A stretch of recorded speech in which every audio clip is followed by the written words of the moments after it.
হৃদের পিঠে থাপ্পড় দিয়ে বলল, শালা কোন জায়গায় বিয়ে করতে এলি? একটা শালি নেই তোর? আমাদের কি একটা হক নেই? খুব সাদামাটা ভাবে বিয়েটা সম্পূর্ণ হলো আমাদের। এরপর আসলো ঘুমানো নিয়ে দ্বন্দ্ব। কেউ বলছে নতুন বিয়ে করা দম্পতি বাড়ি ফেরার পরই ওই বাড়িতেই তাদের প্রথম রাত সম্পন্ন হোক। আবার মা বলল তার ছোট মেয়ে আর কোনো মেয়ে নেই, বড় মেয়েটারও বিয়ে হয়ে গেছে, তাই সে চায় আমরা প্রথম রাতটা এই বাড়ি থেকেই শুরু করি। অবশেষে এই বাড়িতেই আমার রুমটা হালকা ফুল দিয়ে সাজিয়ে দুজনকে থাকার ব্যবস্থা করে দিল। আজ আরশির বাসর রাত, ভাবতেই হাসি কান্না সব একসাথে আসতে গিয়েও তালগোল পাকিয়ে ফেলছে। আরশির মতে এটা একটু বেশি বেশি হয়ে গেছে। একে তো হুট করেই বিয়ে দিয়ে দিল, আবার এখন নাকি বাসর ঘরও সাজালো। কেন, একটু সময় নিলে পারতো না তারা? আরশি বলল, আমার মনে একটা প্রশ্ন ঘুরপাক খাচ্ছে, আর তা হলো হৃদ ভাই কেমন, রাগী নাকি শান্ত? বিষয়টা আগে দেখতে হবে। আমাকে কোনোভাবেই দুর্বল হওয়া যাবে না, ভাবের উপর থাকতে হবে তার সামনে। কিছুক্ষণ পর হৃদের বন্ধুরা তাকে রুমে ঢুকিয়ে দিয়ে বাইরে দিয়ে বন্ধ করে চলে গেল। মানুষটা রুমে প্রবেশ করতেই আমার সব সাহস মুহূর্তেই হাওয়া হয়ে গেল। তবুও বুক ফুলিয়ে একটা নিঃশ্বাস নিয়ে সাহস সঞ্চয় করলাম। এরপর সে কাছে আসতেই পটপট করে বলতে লাগলাম, দেখুন, আপনি আমার সামনে আসবেন না, আমি এসবের জন্য মোটেও প্রস্তুত নই।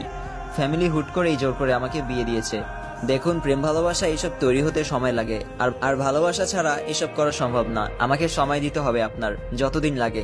কথাগুলো এক নিঃশ্বাসে বলে তার দিকে তাকালাম তার রিয়েকশন দেখার জন্য, কিন্তু সে কিছুই বলল না। চুপচাপ আমার পাশে এসে আমার দিকে ঝুঁকে গেল। আমি কাপা গলায় বললাম, এই আপনাকে কি বলেছি শুনতে পাননি? বিয়ে হয়ে গেছে বলে কি যা ইচ্ছে তাই করবেন? এখনো সে কিছু বলল না। হাত টেনে একটা বালিশ নিয়ে নিল, নিচে থাকার জন্য ব্যবস্থা করতে করতে বলল, আমার এইসবে কোনো ইন্টারেস্ট নেই, আর যার তার সাথে শুয়ে পড়ার তো কোনো প্রশ্নই আসে না, আর নিজেকে এতটাও মহান ভেবো না। তুমি তোমার মতো থাকবে, কখনো যদি আমার মন জয় করতে তুমি সক্ষম হও তাহলে আমার কাছে আসার চেষ্টা করবে, তার আগে না। তার কথায় আমি যেন তাজ্জব বনে গেলাম। বলে কি এই ছেলে, আমি আসি তার কাছে যাওয়ার জন্য তার মন জয় করতে হবে? এতই ঠেকা পড়েছে আমার পেছনে এখনো কত ছেলে লাইন দিয়ে আছে, আর এই বেটা আমাকে কোনো পাত্তাই দিল না। আজব। আমি ভ্রুকুচকে হৃদ ভাইয়ের দিকে তাকিয়ে রইলাম। লোকটাকে সুবিধার মনে হচ্ছে না আমার। বাবা মা এই কোন মানুষের পাল্লায় পড়ালো কে জানে। আমি ভেবেছিলাম বাসর ঘরে কথাগুলো বলার পর মানুষটার দুইটা প্রতিক্রিয়া হতে পারে। এক, তোমাকে বিয়ে করেছি কি আলাদা থাকার জন্য? এখন তুমি আমার বিয়ে করা বউ, সো তোমাকে ছুলে আমার একটুও পাপ হবে না, এই টাইপের কিছু।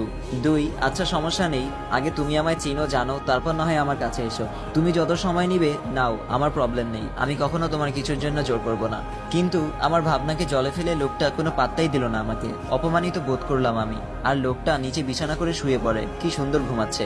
আমিও আর এটা নিয়ে ভাবলাম না, কাপড় চেঞ্জ করে নিলাম, অনেক রাত হয়েছে, এবার ঘুমাতে হবে।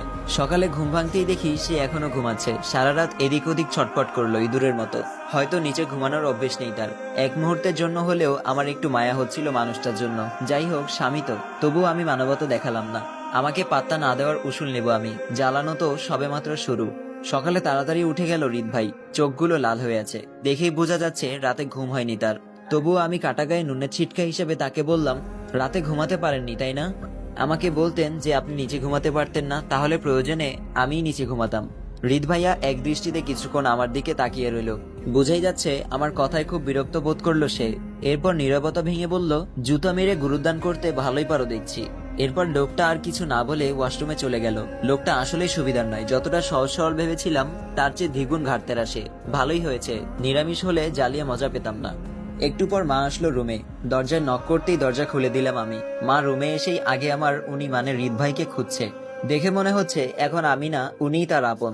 আমি মায়ের দিকে চেয়ে বললাম, উনি ওয়াশরুমে গেছে ফ্রেশ হতে। মা আমার হাত ধরে নিয়ে খাটের উপর বসালো। এরপর বলল, হৃদের সাথে কথা হয়েছে তোর?